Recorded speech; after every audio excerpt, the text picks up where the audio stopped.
problème en fait de ce soir, c'est un problème qui est typique de l'Olympique de Marseille, 80% des matchs de cette saison-là, c'est qu'il y a un manque de liant terrible au milieu de terrain qui est totalement déséquilibré. Alors parfois ça peut marcher effectivement quand tu mets Lopez et Sanson, que les deux sont bien lunés on va dire et que le pressing est bien fait par les deux joueurs de côté marseillais et par les latéraux, c'est à peu près correct. Mais là quand les joueurs ne mettent pas les ingrédients physiques notamment sur les côtés, on voit bien qu'il y a une très nette coupure entre le bloc au milieu et les trois de devant. Donc à chaque fois c'est ça qui embête l'OM, c'est quand tu joues contre des équipes avec des blocs très très bas qui mettent un peu quand même de pressing notamment sur les côtés, l'OM ne sait plus jouer.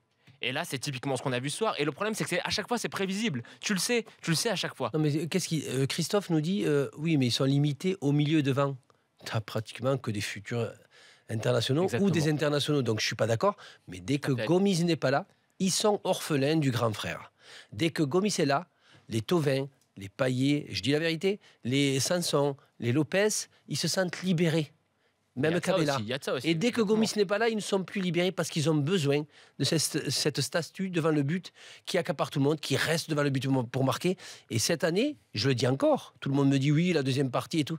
Si Gomis n'est pas là cette année, Marseille nous refait une saison entre la 10e et la 14e place. Raison.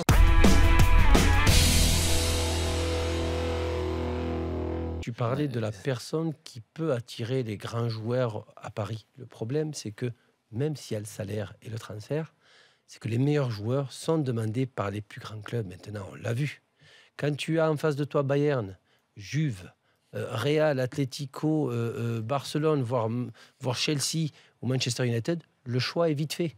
La seule personne qui a pu récupérer des bons joueurs, c'était au moment où et le Real et le Barcelone étaient interdits de recrutement et que le Milan avait absolument besoin de vendre. Et là, ils ont fait un bon package qui sont venus directement au PSG. Mais Cavani, quand ils le prennent et qu'il est demandé par Chelsea, par Manchester United, que c'est l'avancement le plus demandé sur le marché. Ouais, mais le seul à pouvoir donner cette somme-là et ce salaire-là, c'était le PSG. Et Naples s'était déjà arrangé directement avec le Paris Saint-Germain. Le président de Naples voulait de suite s'arranger. Parce que Leonardo avait pris les devants bien avant. Complètement. Mais il te faut pas un nom, il te faut pas un directeur sport fort au PSG. Il te faut les deux.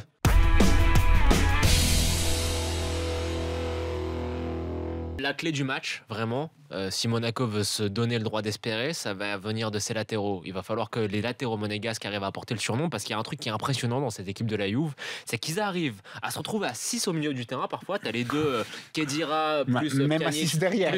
Non mais Kedira plus Pjanic plus Mandzukic plus Cuadrado plus les deux latéraux, Alves et Sandro.